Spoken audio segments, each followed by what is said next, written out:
J'ai dépassé les 3 minutes, c'est chaud, donc je recommence. Bonjour à toi chers zappers, aujourd'hui on se retrouve pour parler de l'épisode 3, Welcome to Derry. Si tu ne l'as pas vu, il y aura des spoilers, donc va voir l'épisode et reviens me voir après. Sinon, à tes risques et périls. Donc, Welcome to Derry, épisode 3 s'intitule Now You See It, maintenant tu le vois ou maintenant vous le voyez. Moi j'aurais plutôt dit Now You Guess It, puisqu'on le devine plus qu'on ne le voit, il est plutôt suggéré. Mais bon, voilà, j'ai trouvé l'épisode en tout cas très intéressant. C'est un épisode en fait qui va creuser le background de deux personnages, puisque l'épisode démarre en 1908, alors que d'habitude on est dans les années 60, et on y suit un petit garçon prénommé Francis qui va se lier d'amitié avec une autochtone. Tu sais, les autochtones, on les a vus dans les épisodes précédents. Il va se lier d'amitié avec une petite fille Rose, et en fait Francis va faire une rencontre mal fortuite dans la forêt, et de là il y a des choses qui vont se découler. Ça va expliquer aussi ses actions en 1960, etc. Et du coup, ça va aussi, on va connaître l'identité de Francis et Rose, qui sont des personnages qu'on a déjà vus. Donc ce premier segment est très intéressant parce qu'il donne de l'épaisseur au scénario, il rajoute des enjeux, etc.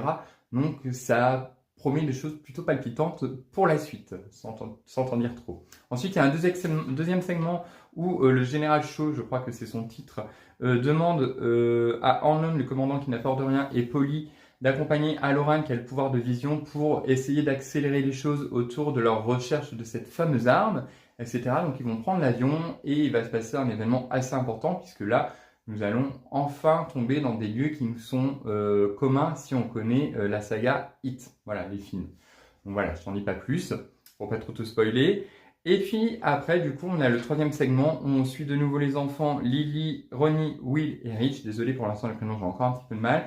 En fait, ils vont se regrouper pour essayer d'obtenir des preuves, prendre en photo des transformations de ça, afin d'innocenter le père de Ronnie. Réussiront-ils ou pas? Y en a-t-il qui périront ou pas? En tout cas, moi j'ai eu peur pour l'un d'entre eux.